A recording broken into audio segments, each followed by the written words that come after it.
It's a silver fox office for the box office foxes. It's a silver fox office with Elsie and Mike. Kia ora. Welcome to the Silver Fox office, where we are on a quest to find the foxiest old guy in cinema. I'm Elsie. And I'm Mike. And I did that without our little script. You did it? Oh my god, I don't have... Where is our... Uh-oh. That's okay. I'm sitting on them.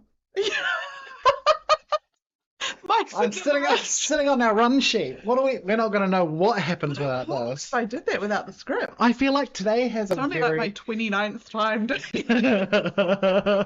Today, I feel like it's been a busy day, so I feel like I'm really disorganized and a little bit like... Holding it together very well. You barely. Skin of my teeth, matey, mate. I'll tell you what. Skin of my fucking teeth. Skin of my rink, skin of my teeth. Skin of my rink. Oh my Oh god. my god. Well, And if you listened to the last episode. yeah, you haven't watched it yet? Oh, I haven't watched it. Okay. I'm jumping all over the place. I'm How you doing? How's your life? Good. I was just saying to Mike, I got a massage before this, so I'm sufficiently oily, but also sufficiently relaxed. I said to Mike, I've spent the last hour and a half having the shit beat out of me by a very small Filipino woman, and she was so talented. Great. I'm feeling great. How about yourself? Yeah, good. I've never had a professional massage Really? outside of like a physio, which I Yeah. feel like a massage from a physio is different like to... sports massage. Yeah. I highly recommend relaxation massages if you're not looking to have any ailments cured, because obviously it's meant to be for relaxation, but they're Yeah. quite lovely.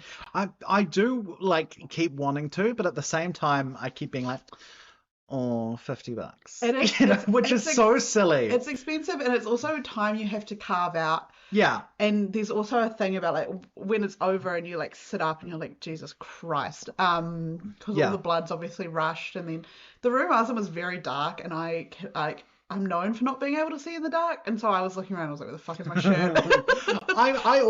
I feel weird about, and this is purely in me, this is not like social commentary or Yeah. anything, but I feel weird about paying someone Somebody to touch my body. touch me? I'm just like, I feel like that, 100%. but I don't think I would have the same thing if I ever hired a sex worker. No. Well, It's just a weird it's a little thing. thing. Whenever I'm finished with my clothes, I donate them. I never on-sell them, because I've always said I have a thing, like, I don't feel like I should charge people for wearing things that I've worn. Like, to buy things that I've worn. And I feel the same, where it's just like,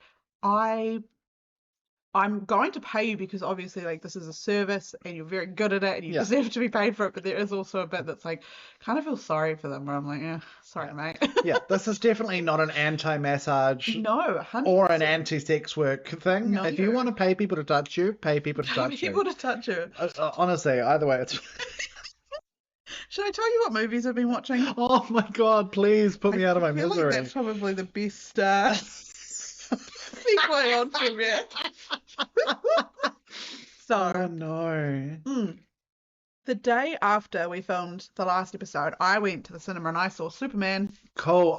We haven't seen it yet, Honestly, so no spoilers. It's on the list. It's no time. spoilers, but one of the greatest superhero movies I've seen in a long I've time. heard so many good things. I saw a video of like a TikTok edit or whatever of Superman the other day, and somebody in the comments said they shook the comic book and David Corenswet fell out of it. And it is so true, because you watch it and it is so close to the comics, to the cartoons. It's the joy and the whimsy of what superhero films meant to be. Yeah. He's not dark and gritty. Thank God. He's not funded by the CIA. Yeah. It's a fun, and it's so bright. The Yeah. colors are so saturated, and honestly, I can't wait till you see it so we can talk about the very specific moments, but it was one of the most hopeful superhero movies Oh, I've ever that's seen. so good, because we need it. I've recommended it to everyone. I feel like one of the things that I've been saying recently is that there needs to be more Batman movies for kids. Yes. Because, like, all of them at the moment are the Zack Snyder, gritty. Which is just like, grow up. Or Yeah. like Matt Reeves, the Batman. Which Yeah, I enjoyed, I like Matt Reeves' Batman. I but really it's do. not for kids. It's no, and I'm like, kids love Batman. And I think the Superman Yeah. one, like, there was definitely some dark kind of like sad moments. Like, I cried twice, but for the most part, like, Superman doesn't swear. Yeah. And he tries to find the lesser of evils at every Yeah. point, and it was just like I could hear kids in the cinema as well, and they were getting so excited, and they were running around and like jumping up and down. And it's like that's what it's meant to be And about. when you say kids, you mean Elsie? Yeah, it was me. I was Yeah. jumping up and down on my recliner when I saw David Corenswet. I was like, oh, ooga. I'm gonna be so real. He was so sexy. He's a sexy man. And I also worked out that he's the projectionist from the movie Pearl, Oh, okay. which means that he was in New Zealand at some point, and they didn't notify Oh us. my god. Anyway, Very upsetting. then a couple nights after that, I was eating tea, and I was like, right, what am I going to watch? And it had been on my list for ages, but it was the first time I ever watched it. I watched Little Miss Sunshine. Oh, I think that might be one of the best movies ever made. it's a really good. For some reason, the first time I saw it, when like not long after it came out, I was like, "What a stupid movie," which is also the reaction I had to like Scott Pilgrim and Yeah. Juno, right? And I know Juno is one of your favorite films. But then rewatching it, I'm like, actually, Little Miss Sunshine kicks ass. It's an excellent film. I still feel that way about Scott Pilgrim. I still think Scott Pilgrim sucks. But Which is valid. Little Miss Sunshine, Little Miss Sunshine is an incredible film. so good. And I think Steve Carell like walks this very fine line between being funny, 'cause he is funny, but also being so endearing. And I think his chemistry with Paul Dano was incredible. And Paul Dano, like I'm a certified yeah. Paul Dano lover. Everyone you knows are. that. But his character in this film was incredible. Yeah. And his relationship with Olive. And my all-time favorite scene from that is when Olive asks Miss California if she likes ice cream. Yeah. Miss California does. She likes chocolate cherry Garcia, but she thinks it's technically a frozen yogurt. And it's just so perfect. And I watched that and I was like, oh, this is a really great film. Yeah, it It's is. so good. And Toni Collette is. Yes, she's beautiful. And is Alan Arkin as Yeah, well? yeah. Such a great film. It's the whole cast is incredible. It's brilliant. There was a musical made of it by William Finn, who I've talked about before. My favorite Broadway composer, and he is really his whole thing. I've always said that he is the best composer at balancing the funny and the sad, which I think is perfect choice for Little Miss Sunshine. Little Miss Sunshine, absolutely. The musical didn't. It was. I liked the musical. It didn't get a particularly wide release, and I think that's sad. It It's a should have shame. gotten more. It's love that such a movie. great film. It is such a great premise. I can easily see it translated into musical. It's so brilliant. And then after a couple nights later, I watched the film 3 Billboards Outside Ebbing, Missouri. I've always wanted to watch that. I've First just time never got watching round to it. I Yeah. remember my mum watched it when it came out and spoke really highly of it. I think, okay, I have a split opinion on this because on one hand, Frances McDormand Oh, does an incredible performance. as per. So does Woody Harrelson. And also Sam Rockwell's in it. I love Sam Rockwell. Incredible performance. I have a weird thing about Woody Harrelson. I don't like Woody Harrelson. Okay. So in this film, Sam Rockwell is a steaming hot racist. Like he is evil. And they kind of throw around the fact that he tortured a black man. He's a police officer. Right. Tracks. He tortured a black man, and it's almost used as kind of like comedic, but like comic fodder. Like they just keep referring to it, and then, not really spoiler alert, he kind of gets a redemption arc by the end of it, and I was like, I don't know if I forgive him. Because like I remember, like, has everyone forgotten that he tortured that guy? But I love a character that gets redeemed for no good reason. yeah, Also see Kinky Boots. yeah.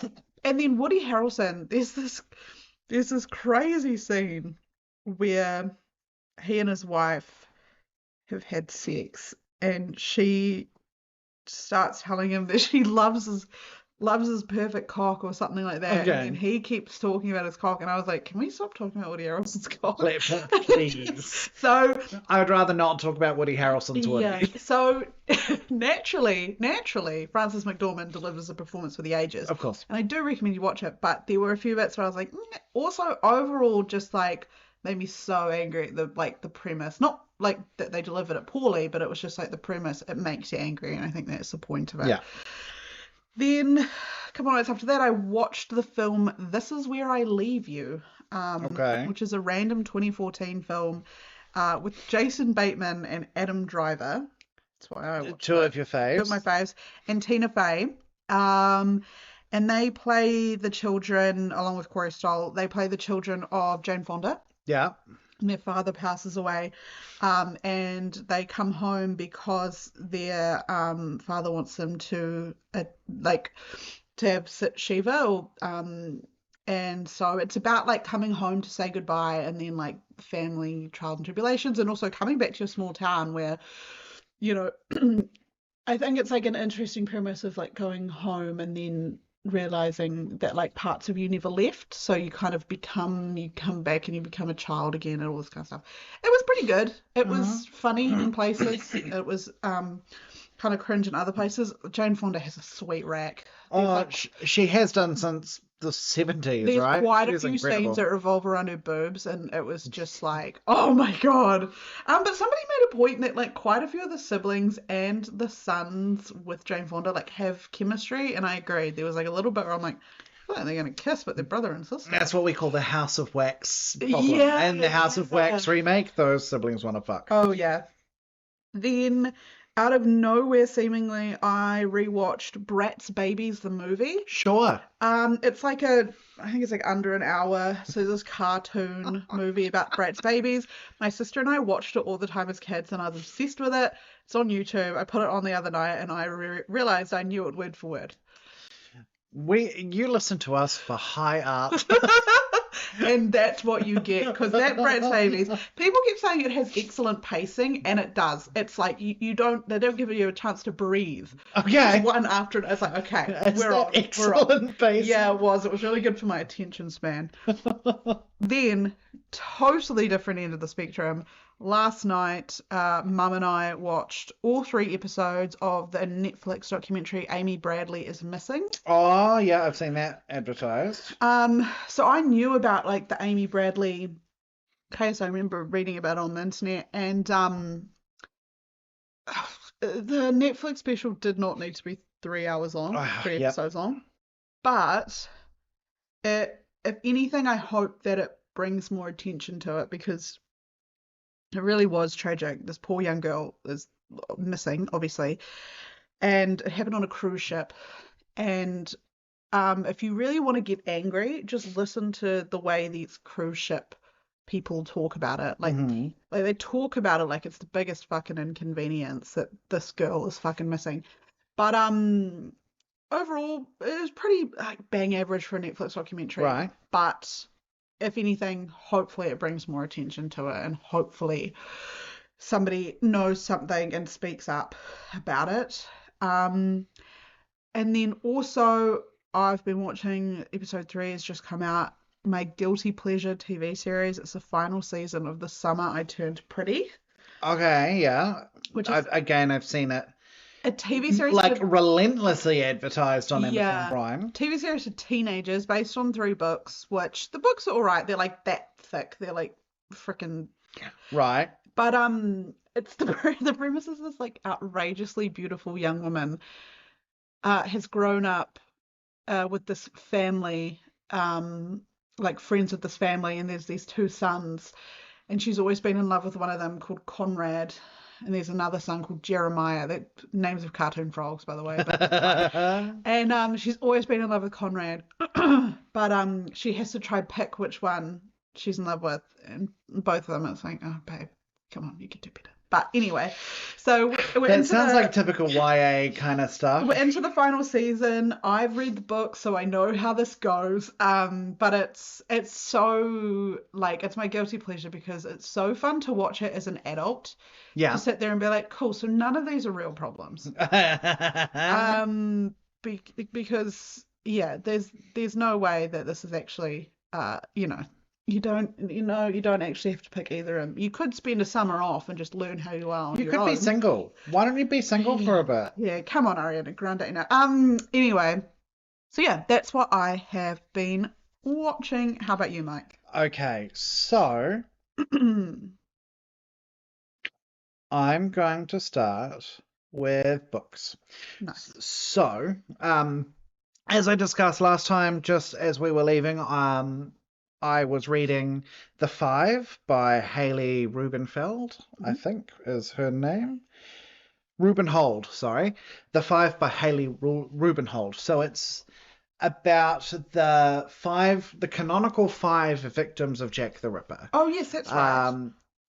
So yeah, I did talk about it a little bit last time. It was so good. It Yeah. was a really, really good read. Nice. I would say if you like true crime, it's really good. I would say if you don't like true crime, it's really It's still good good. because it's actually not about the crimes. It's like, Who these people were. yeah, here's Polly. This is how she lived her life as a poor woman in Victorian London. It's just a really fascinating glimpse into history. So sad. So the way that these women were really prisoners to fate and their husbands. And as soon as the husband was sort of out of the picture or did something nasty or something, they had nothing to fall back on because women were property, right? Exactly. So whatever was their husband's was, that's what they had. yeah, so if they had a husband who started having an affair, how did they leave him? All of this stuff. Really, really brutal, awful. You feel so sorry for these women who are then all in history told that they're just prostitutes, right? That's what history says. Yeah. But A, there's nothing wrong with being a sex worker, first and 100%. fojust. Sex B, workers deserve the right to live. there is no evidence that 3 out of 5 of these women were sex workers. Yeah. So instead, you're just getting tarred with a brush because it's easier to say, oh, they were sex workers and therefore we shouldn't care about them. Yeah. They're human beings. And yeah, here's the thing about sex workers, which you may not know. It's a little secret. Sex workers are actually people. Yeah, they're human beings. So they deserve respect and to not be killed, Somebody loves them. Yeah. So yeah, great book. Incredible Nice. book. Loved it, loved it, loved it. I then read a book called When the Reckoning Comes by Latanya McQueen, which I think I would have liked more if I'd read it in a different time. For some reason, it was a mood-based thing, but basically it's but the Latanya McQueen, the author, is a black woman, and it's a very black story. So it's about a black woman who used to be best friends with a white girl, and then the main character sort of moves away, and then she's invited back home because her white friend is getting married at a refurbished plantation. Oh, Jesus Christ. And like Ryan Reynolds and Blake Lively. Really? They got married at a plantation. Yuck. Yep. The plantation is also haunted. Oh, cool. So, it's Mike. So you got to throw some ghosties in there. I feel I struggled to connect with it a little bit. Obviously, I'm not black, and it is very much a black story by and for black people. However, normally I can still connect with stories even if they're not directly for me. But this one I didn't quite connect with, so that could be why. That could just be a mood thing. It could be the fact that I'm a white guy. My opinion on weddings at plantations, I'm very against them because you would not get married at a concentration camp. No. Is all I'm saying. And if you think that if you are offended by me saying that, cool, argue with me, I'm done, argue with me. Yeah. But I genuinely see no difference. You wouldn't get married at a prison? No, 100%. Yeah. Stupid. And then I read The Disaster Artist. I reread The Disaster Artist. I know this one. I know these words. So Greg Sestero is coming to New Zealand. Oh, really? To do watch The Room, and he's going to be there. So I decided I'd read the book before we went along. Obviously, it's about the making of The Room. If you haven't heard of The Room, you've heard of The Room. Oh, everyone knows The Room. Everyone knows Tommy Wiseau. It's such a funny book. It's a very easy read. I literally read it overnight. I read it in 2 sittings. Perfect. Yeah, fun, silly, stupid. What more could you want? What more could you want? So I really enjoyed that. And now I'm going to talk about what I've watched. So last episode, Elsie was talking about watching Trainwreck Poop Cruise. Oh, that train wreck Rip Cruise. Of course, Trainwreck Poop Cruise. It's So Jared and I were like, let's watch it. So funny. so funny. I screamed multiple times. You know the chef's lasagna analogy? I screamed. I screamed. I was watching it at my folks' house on my laptop with my headphones on, so they could just see me losing my shit on the end of the couch. Yeah. Like it was unbelievable. Yeah, no, Jared and I both going multiple times. The most apt reaction. And honestly, absolute trash documentary. Oh, Absolute trash. Terribly made. So entertaining. So it needed to be said. Yeah. So can I just once again, I talked about it last episode, but that bit of the girl talking about having to pee in a shower, like she's talking about, going through the rice paddy in bloody Vietnam. Like it is unbelievable. Yeah. Oh, and like all of the comments on Letterboxd are like, these people are so American. What an American problem to have. It is the most American thing you've ever seen in your life. But because of that, Jared and I went on a tangent and we watched all of the train wrecks on Netflix. I think the exception is Area 51, I think, has just come out or is about to, so we haven't seen it yet. I imagine by the time this goes out, Area 51 will be here. Yeah. So we watched, I'm just going to quickly rattle off their names and what I gave them. Mm-hmm. Trainwreck The Real Project X, 2 stars. Poop Cruise, 3 stars. Mayor of Mayhem, 3 stars. Astro World Tragedy, 3.5 stars. Cult of American Apparel, 3 stars. Woodstock 99, 3.5 stars. Trainwreck Balloon Boy, 3.5 stars. P.I. Moms, 1 star. Balloon Boy, I remember Balloon Boy because Nicki Minaj was on Graham Norton once and she was talking about her music and she has a lyric where she's like, "Bitch, you're like Balloon Boy, you were never there." I think of Balloon Boy, I think of that, which Balloon Boy is a fucking crazy story. So just again to clarify, none of these documentaries are any good. No, but they're all quite terrible. I was rating them on how entertaining they were. Yeah. So if you want to go into them with like that mode of like salacious tabloid vibes, that's kind of where you're gonna get that. Yeah. If you're wanting it to be a meaningful documentary, look away. Well, yeah. I also realized I think maybe last episode or a couple of ones ago, we were talking about meaningful documentaries and trash documentaries, and I made the comment of meaningful documentary. And I was like, this isn't, we need to talk about Kevin. And I meant Dear Zachary, but I said we need to talk about Kevin. I actually think I heard you say we need to talk about Kevin, and I assumed you meant there's something wrong with Aunt Diane. We need to talk about Kevin, not a documentary. Thank fuck. If that was a documentary, I'd never sleep again. Yeah. But shout out Dear Zachary, the most meaningful documentary of all time. I think what you have all, dear listeners, probably figured out by now is that Elsie and I just bullshit a lot, and the other person's just like, yeah, great. We just say things. It's two dumb best friends being like, yes, so true, bestie. You know it, girlfriend. Another thing I watched. I famously do not like, I'm going to say something controversial. Oh, God. People are going to get their pitchforks out. I famously do not like Studio Ghibli films. Oh, yeah, that's right. It's okay to be wrong. I really don't like them. However, Jared loves them. And so I watch them periodically. Exactly. And Roxy was showing Howl's Moving Castle at the cinema, so yeah, I saw it and I was like, all right, sent it to Jared. I was like, do you want to do this? He's like, yes. I'm like, great. I had seen Howl's Moving Castle in the past, and I remembered it being one of the ones that I was like, I don't hate this, which is pretty much the top of my Ghibli ratings.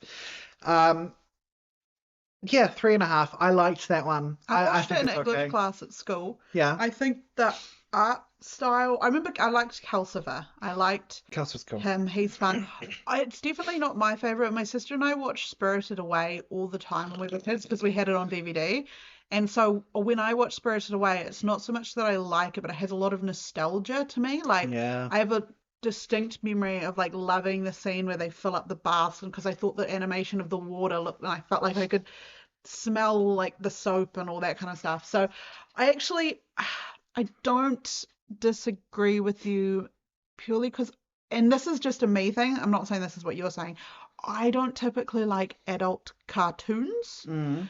I like kid cartoons like SpongeBob, but I don't really like adult ones. Like I've had people be like, "Do you watch Disenchanted or something?" I'm like, "No, I don't." I don't mind.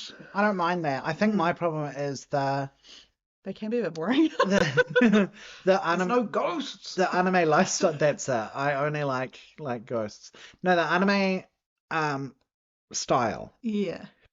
I love the way the scenery is drawn. Oh, I yeah. love the way the items they use are drawn. I find the way that people look at it so off-putting. Like Uncanny. that the anime look, I find it so distressing and ugly. I'm like, I hate the way they It's look. so fair. Um, One of my favorite things about Spirited Away is the scene where her parents eat at that yeah, buffet thing. And I just remember the food looking so delicious, yeah. but also like I thought I was like terrified of that massive baby. And there's this little fucking dog in Howl's Moving Castle. And look, we all know I'm not a dog person Not a anyway. dog guy. There's this little dog that's constantly like, right? It's Muttley. I that thing is repulsive to look at. Anytime he was on, I was being like, ugh. Get that I thing was out of like here. shrinking away. Jared was laughing at me. Get that fucking thing That out. thing looks like such a fucking pervert. I hate Totally it. is. I'm like, that thing needs to be on a government list. That thing needs to be locked up Get that away thing from me. out of here. Fucking so ugly and awful. And we were looking at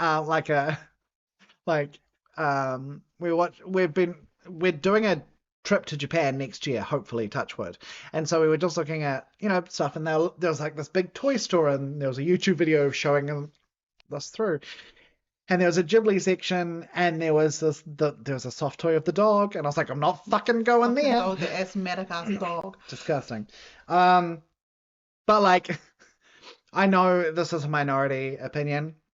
I actually got a message a few months ago from my friend Finn, who just sent a screenshot of My Neighbor Totoro, and like everyone there's like 5 stars, 5 stars, 5 stars, and then there's Mike 2 stars.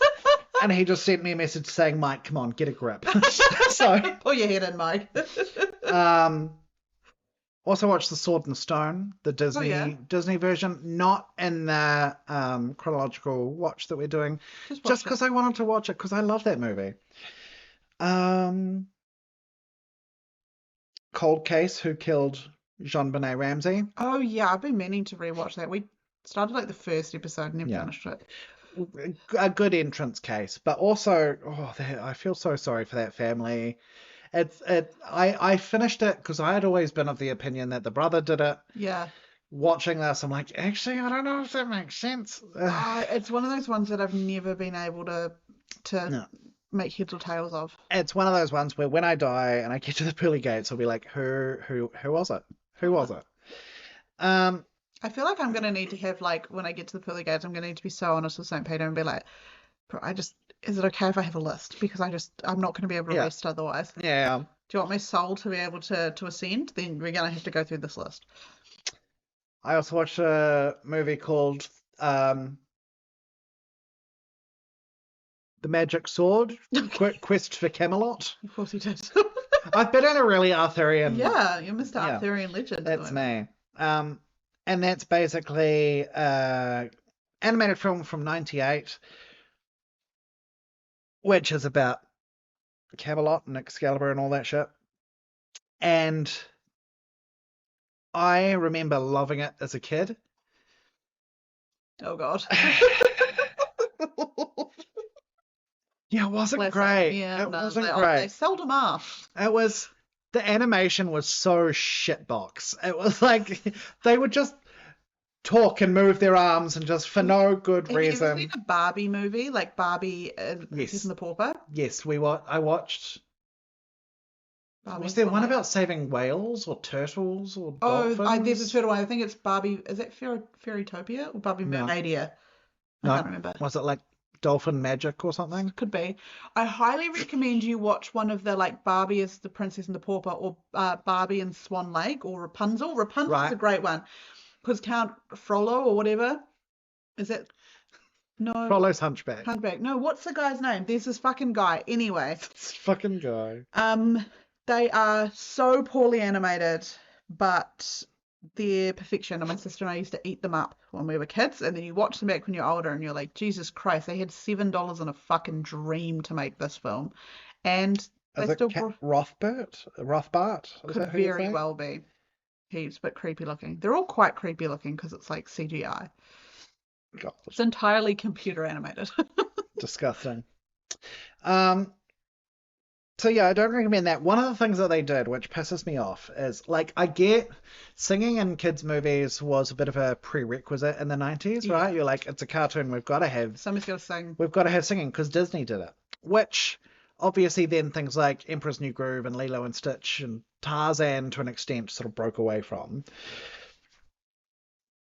But one of the things I hate is when they get actors to do the voices and then they get someone else to do the singing voice, right? I don't like that at the best of First High School times. Musical movie.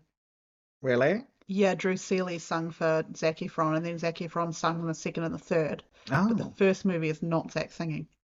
that's upsetting to learn. I know. Um, but I particularly hate it in animated Yeah. films because I'm like, why don't you just Get cast someone that can sing? a voice actor that can sing. Why There's don't like you do a that? bajillion out there. There's so many. But I understand that sometimes they're like, yeah, but we really want to have, I don't know, whoever, Pierce Brosnan in this, whatever, right? They're like, We really need Pierce Brosnan to sell the Arthurian legend. yeah, we really want this guy. So I'm like, okay, fine, I get it, I'll accept it. But you know what I really hate What's that? is when they get someone who sings who doesn't sound anything Oh, yeah. like It's like, why has he got an accent all of a sudden? their speaking voice. So, like in this, yeah, I never know how to pronounce his name. Carrie Elwes from like Princess Bride. That guy. He's doing the speaking for like Garrick, the main guy, and then whenever he sings, suddenly it's Brian White, and like there's this other one where Jane Seymour is playing the mother, and then all of a sudden Celine Dion's voice comes out, and I'm like, these people have such distinctive voices. What are you doing? I'd like to believe that in canon, the mum just puts on a Celine Dion impersonation whenever she goes to sing. She's like, "Do you guys think that sounds like Celine Dion?" So like, Derek would just be talking. He's like, yes, I know, yes, Everybody. I'm doing all the thing, and then I know the sound of glass and stone. I'm like, what's happening? We got it. What's happening? Why is this happening? You don't see the vision, and that's okay. It's fine. We also watched a movie called His House, which is a horror film from 2020. Which is about it's about a couple from South Sudan who flee South Sudan and take asylum in England, and it's they basically get put in this shitty house, and they've only got. Is this the one where there's somebody on the front lawn? Okay, don't listen to me. Maybe no. It's not the one where it's like a mother and two children. No. Okay, this is a different one.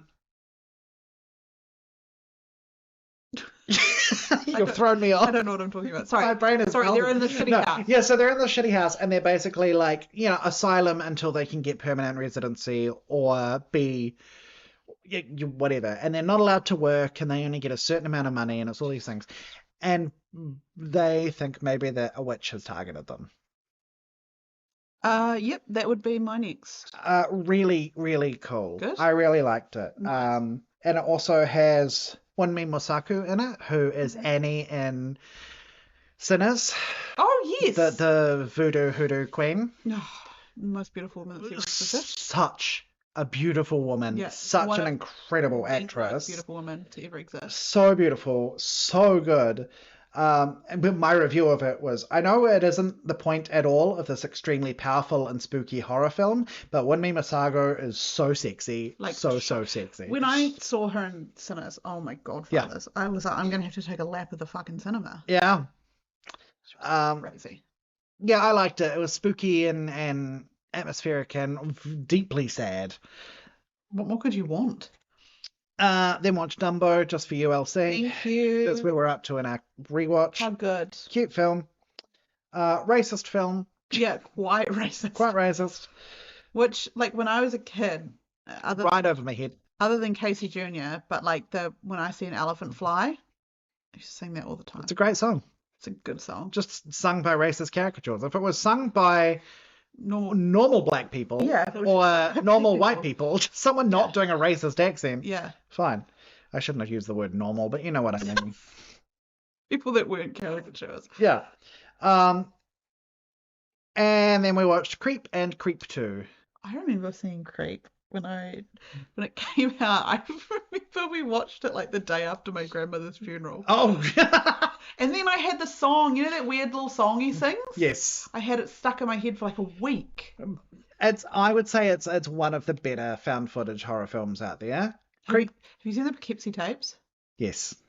That's mine. I need to rewatch that one. It's been years, but I remember finding that one I just found that one more distasteful. I made my sister watch it. I think it was last year, and because it fundamentally changed the trajectory of my life. Because you know that's based on a real case, right? Yes, I do actually. Yeah. I can't remember which one it is, but I do remember reading that. So I think I was more upset by how it just felt a bit wrong. It was gross. It was a fucking gross film.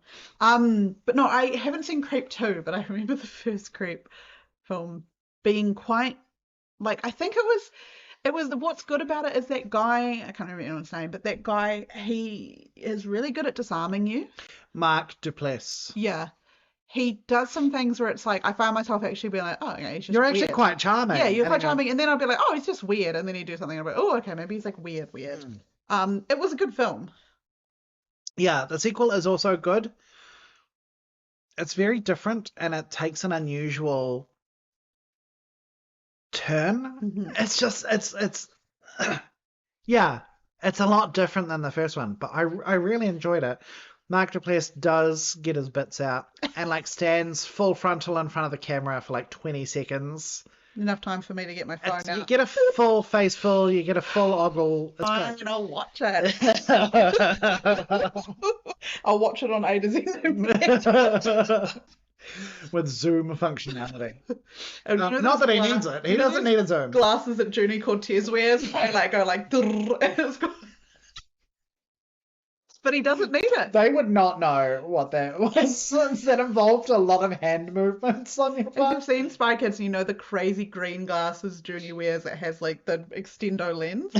That's what I'm doing with my hand. Yeah. I'm miming it expertly. Anyway. And that's all that I watched. So, Mike, Yes. what's a silver fox? Well, let me tell you something. Can't wait. Silver Fox is someone who is over the age of 45. We know that's low. You can deal with it. They are sexy. They non-gender specific. They could be male, female, non-binary, trans, misc, other, any of it. We don't care. Anything you like. They have to be fuckable. Yep. They mostly have to do film. And they We have don't to care have... how you identify as long as we can objectify. That's the one. That's the one. That was a threatening finger that you had with your bright orange nail polish. My little witch finger. Yeah. I like the nail polish color, by the way. I don't know if I said. Remember that episode where I was removing nail polish from my hand and then we accidentally gassed ourselves with the fucking nail polish remover? Stoned on nail polish remover. And they have to have grey hair. Or greying. Or silver. Yeah. What? And that's what I've always said. Yeah. And I'm always saying this. As as our catchphrase, our very succinct, quirky catchphrase. So with that in mind, Mike, Oh, good who God. have you picked? Idris Elba. Oh, great. I have also heard him called Idris Elba, but I think and Idris Elba, but I think it's Idris. Idris. Idris? Yeah. Either way, I'd do him. Yeah, 100%. I don't care how you pronounce it. He's just- What that man. He's a sexy He's man. quite sexy and he's lent into being bald, which is really important. Is he focusing on being bald now? Well, I've seen him bald in one thing. I'm pretty sure he's like leaning into being bald, which is Okay. really important. Like, if you're losing your hair, lean into it. Yeah, There's nothing sexier than a bald person. that's true. Love being bald. So, Okay. You personally love being bald. bald people. We love all people. So, speaking of being bald, Mike, what film did you make? Okay, so I just want to say out of the way, I watched 3. I'm going to talk about one, but it's not one of my official ones, so we can then Okay, we can discard it. knock So it off. just because I didn't rate it on Letterboxd, whatever. I watched Beast. Here's the lion one. I don't fucking know. I mostly watched it to spite you because you were like, I'm not doing the I'm not lion doing the one. lion one. So I watched the lion one. Well, that's fun. It's a fun movie. I remember seeing the trailer 100 times at the cinema because I go to the cinema almost every weekend. There are some times I'm just going to see a trailer every fucking time. Yeah. And that was one of them, and I think it spoiled it for me. So I was like, I'm not fucking watching this. It was kind of fun. It was fun and stupid. He's got a gun. I mean, it's... He's got a gun. He fights a lion. What else do you want? want? So my canonical 2, 3,000 Years of Longing, Okay, true. which Jared and I keep calling 3,000 Years of Longy, like David Longy. David Longy, the Labour. That's, yeah. Yeah, 3,000 Years of Longing, and R.I.P. me, The Dark Tower. Okay. I don't know that second one. Okay, let's talk about 3,000 Years of Longing first. I also haven't seen it. Okay, so 3,000 Years of Longing is Idris Elba and Tilda Swinton. Great duo.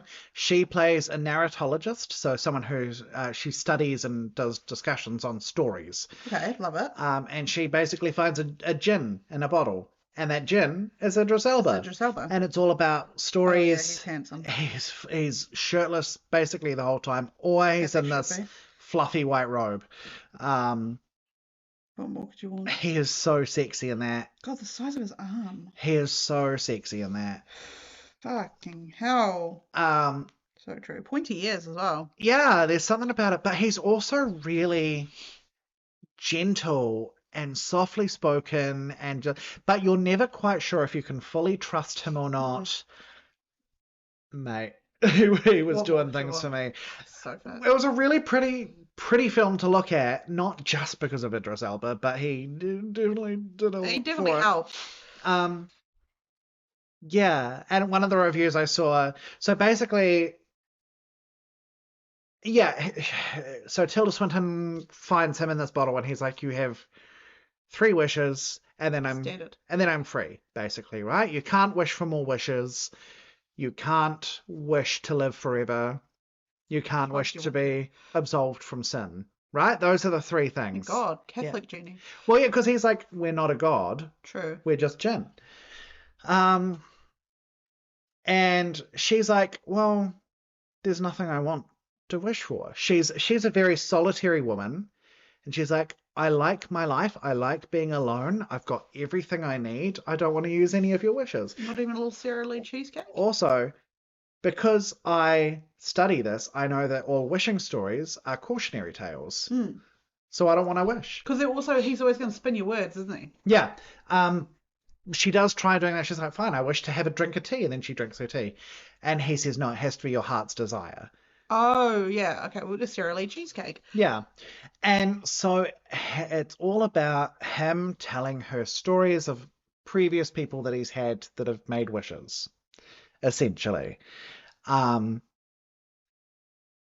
at the end, you go forward like 30 seconds if you don't want spoilers. Yeah. She says, what I wish is to be loved. And because he tells these stories about these women that he's loved that something's happened, there's been an issue. So she's like, I want you to love me, Oh my God. and I want to love you, like in the storybook. So I want to have that one big, romantic, So valid, all-consuming because that's what love. I'd wish if I met Idris Elba. That's it. And one of the reviews I saw was, she is so valid because the first thing I'd wish for is to fuck Idris Elba. That's right. I'm like, yeah, great, me too.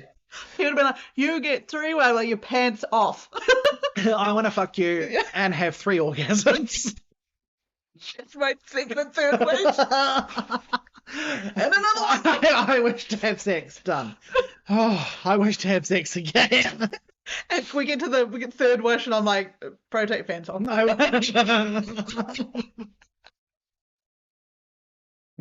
So you less want a gin and more just like a sex slave? Is that... No, neither that. I just want Idris Elba.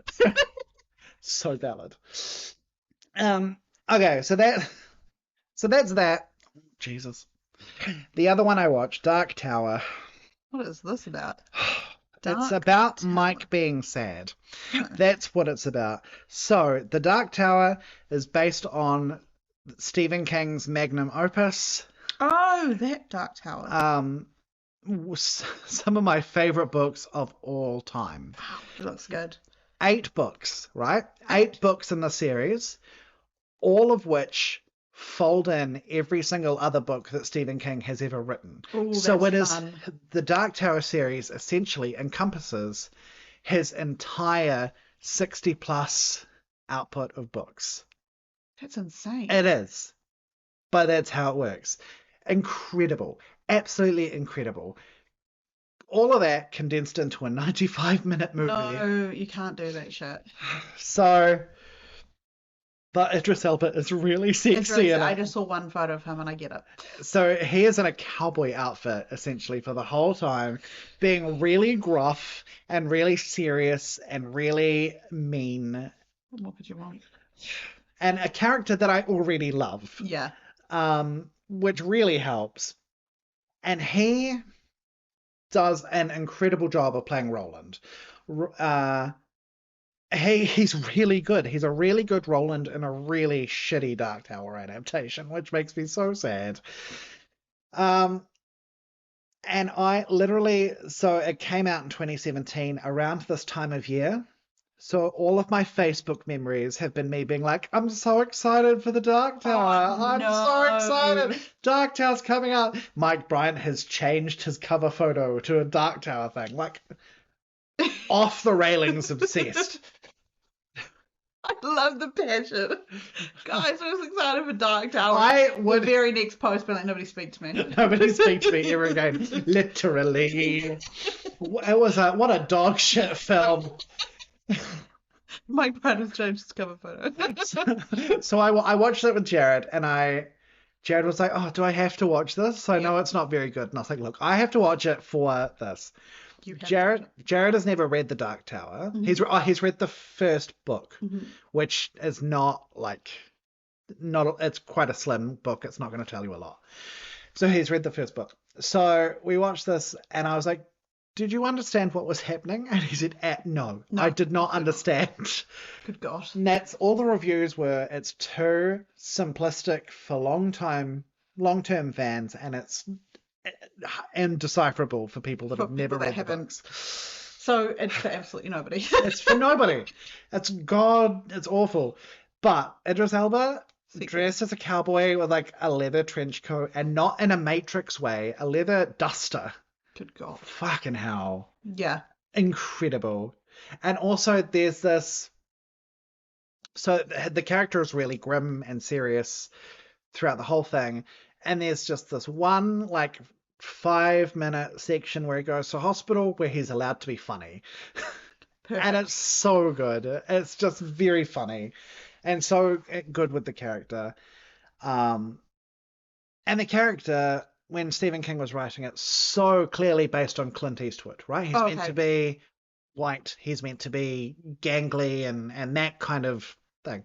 So when Idris Elba was cast, a lot of backlash. It's Idris Elba. Yeah, but people don't like black people. Forget. Yeah. Um, he was just so good. Yeah. He was just. He's an incredible He's actor. an absolutely incredible He's actor. an incredible character actor. And yeah, to go against, like, I love when our characters are cast in a way that you don't necessarily picture them in the book. I love that. Yeah. So him being black, great. Yeah. So good. I loved it. I love him. I wish the movie was better. He deserves a better movie. He deserves a better movie. Eric Tower deserves a better movie. Fucking Matthew McConaughey. Fuck that guy. So those are my movies, I'll say. I'm sad. What did you pick? I have one movie, and it's funny that you should mention Idris Elba dressed as a cowboy, because I picked a 2021 film called The Harder They Fall, which is essentially a cowboy western film. But it's entirely like black cast. Yeah. So there's like two separate gangs. There's like the Nat Love gang and the Rufus Buck gang, and Idris Elba plays Rufus Buck. Yeah. And he's got like Regina King in his group, and Lakeith Stanfield, and then Jonathan Majors, who like we don't really talk about anymore, but Jonathan Majors is Nat Love, and he's got Zazie Beetz, and also there's Danielle Deadwyler's in it, and Delroy Lindo as the sheriff. It was a good film. I actually really enjoyed it. It was like the cowboy version of like a James Bond film. Like, a lot of the fight scenes and things were exaggerated. But there was some cool fucking scenes. Like, there's a bit where Regina King holds up a train, and then they go in on the train, and they're walking along like the length of it, and at the end of the train is like a Confederate soldier. He's in one of the carriages.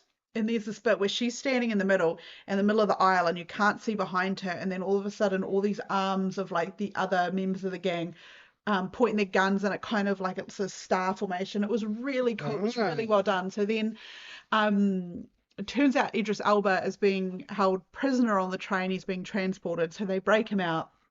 And basically they open the cell, and Idris Elba is standing there in his like striped jailer uniform, but he's so hulking, and like he is so imposing. And then it ends up with like this gunfight, and you can just see Idris Elba like walking straight out of this train while there are like bullets flying and, you know, bodies falling around him. He was so sexy. Now, I've always loved cowboys. Yeah. I've always loved cowboys. It's always been my thing. And Idris Elba as a cowboy was so sexy. And it was a fun film. It was a good film. I enjoyed it. It kind of like, it just, there was good music. There was good fight scenes. And yeah, I highly recommend this film. I think it's a Netflix film, so it's on Netflix. Highly recommend people just sit down and watch The Harder They Fall, especially if you like a dramatic action film. Yeah, it does sound like it would be fun.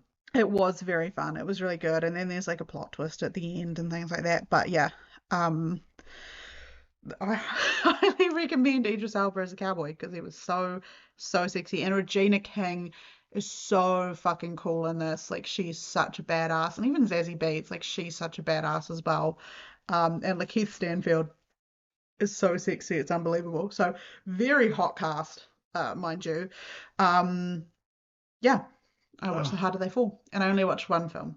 Fair enough. I didn't watch The Mandatory 3. Look, two of them are official. One of them I just wanted to talk about to spite you. What is your honourable mentions then? I mean, Beast is going to be on there. I'm trying to think of. I think we have to mention him in the Thor films. That's what I was about to say. My honourable mention is the Thor films as Heimdall. Yeah, he is pretty good. With the braids. Yeah. And the turning the sword to open the Bifrost. Yeah. He can open my Bifrost. He can open the fuck out of my Bifrost. He's hot with the braids, and he's like fighting. Also, the Suicide Squad. Yes, that was also on my Yeah. list. Yeah.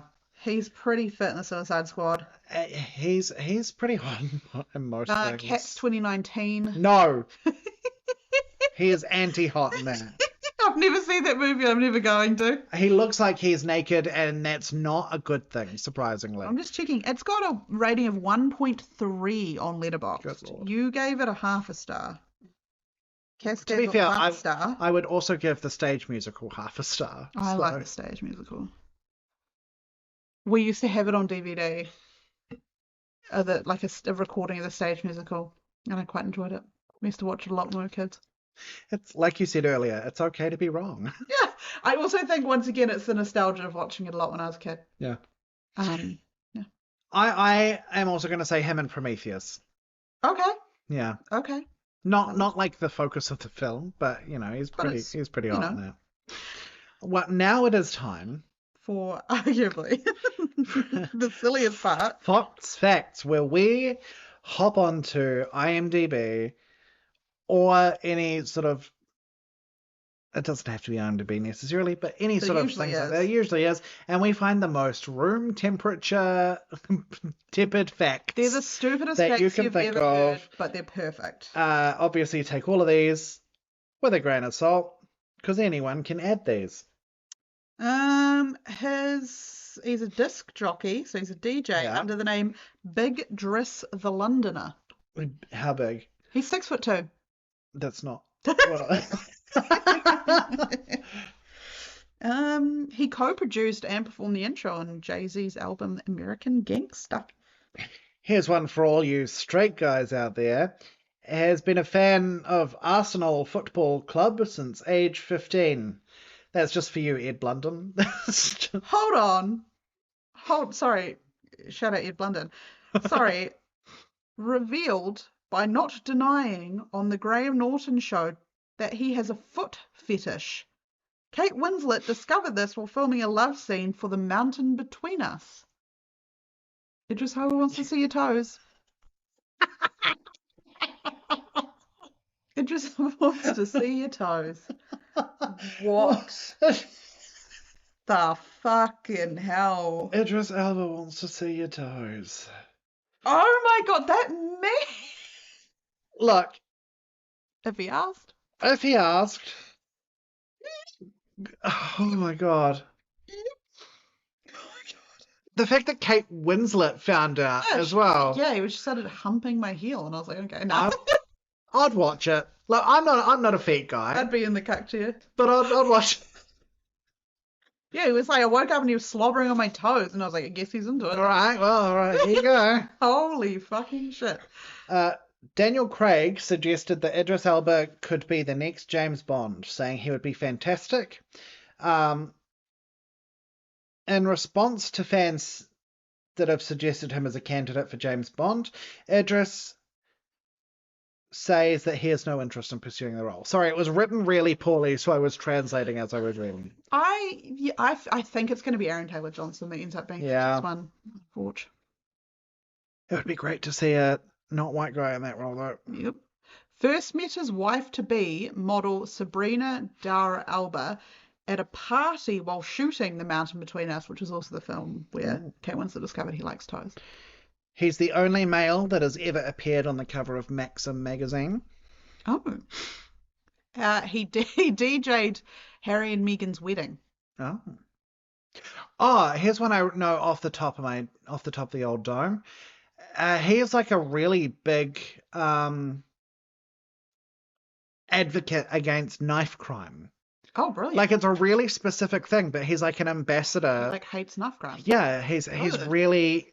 He seems like a good guy. He does do a lot of advocacy for all sorts of stuff, but I think knife crime is his big thing. Well done.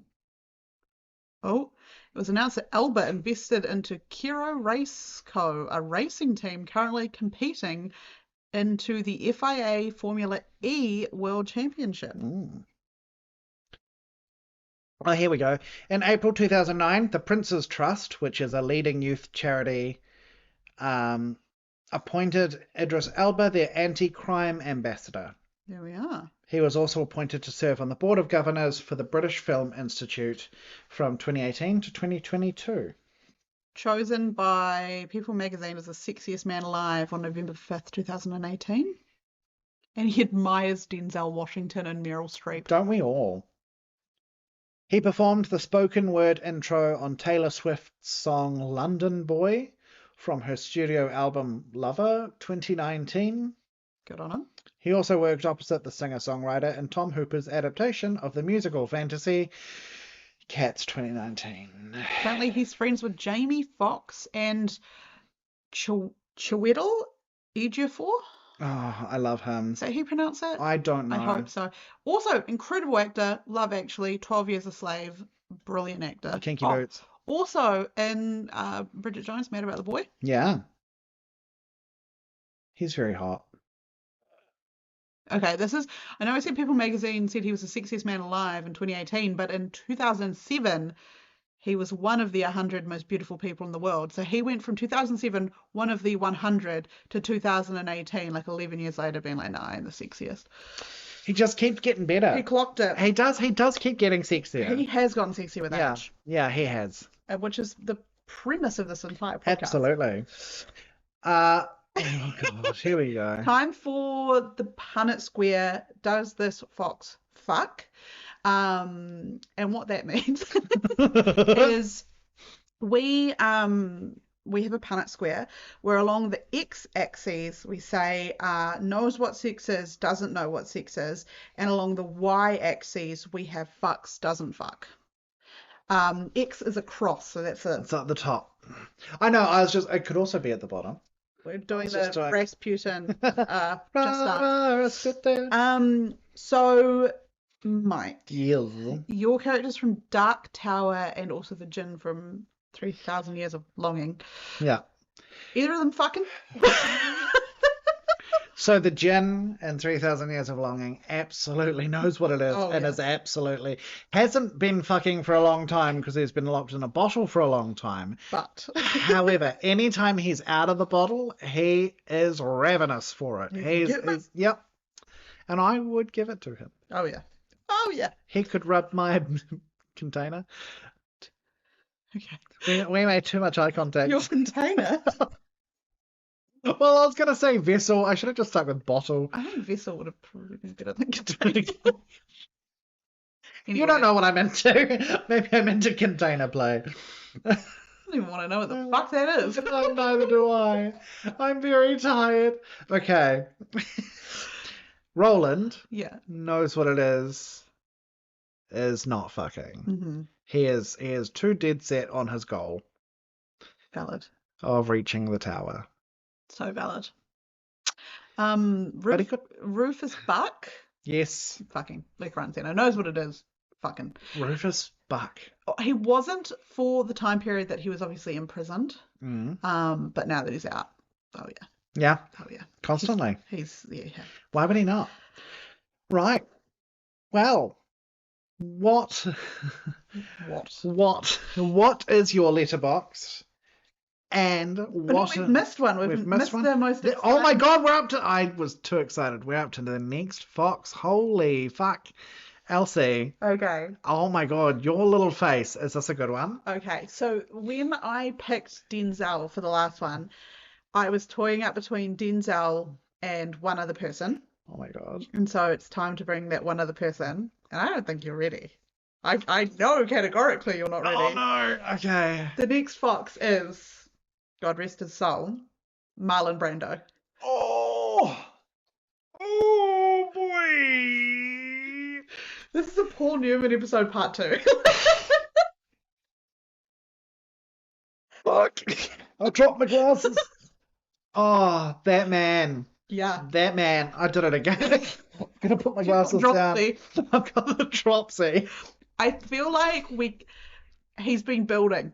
He's been building in the background. He was one of our very first that we talked about. Oh, yeah. Because he looks like that. He looks like that. Or he looked like that. Yeah. Once.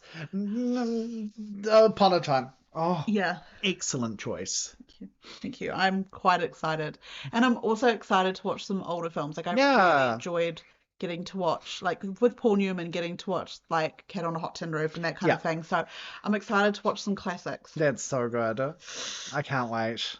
Now I will tell you what my letterbox is. Yes, please. Tell me My what your letterbox is and what you are ranking The hard and fast. What's it called? Hard and so my letterbox is Dixienormous69, DIXIENORMOUS 69. And I'm gonna rate The Harder They Fall. I'm gonna give it 4 stars. 4? Nice. I know I'm usually quite liberal with my ratings, which is fine. That's just That's who fine. I am. But I really enjoyed it. I thought, as far as films go, it was fun. Yep. And it was fast and it was cool and everyone was so fucking sexy. Nice. Mike, what is your letterbox and what are you rating both of your films? My letterboxd and my Instagram are both the same. One Hat Matter, that's ONEHATMADDER. 3,000 Years of Longing is getting 4 stars. Nice.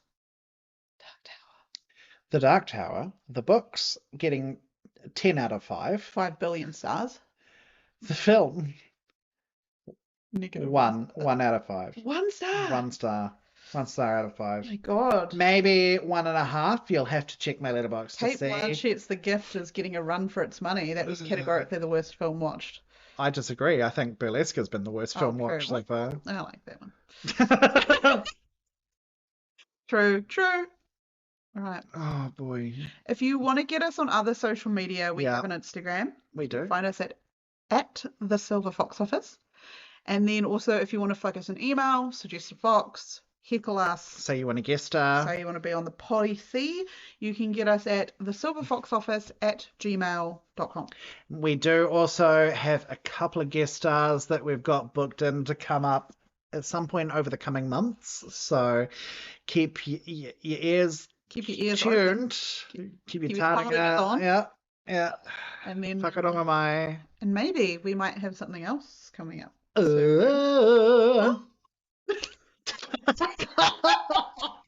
Anyway, great. Shout out Steve Buscemi. We love you, Steve. Not a single mention. Find out what his his number is. Yes.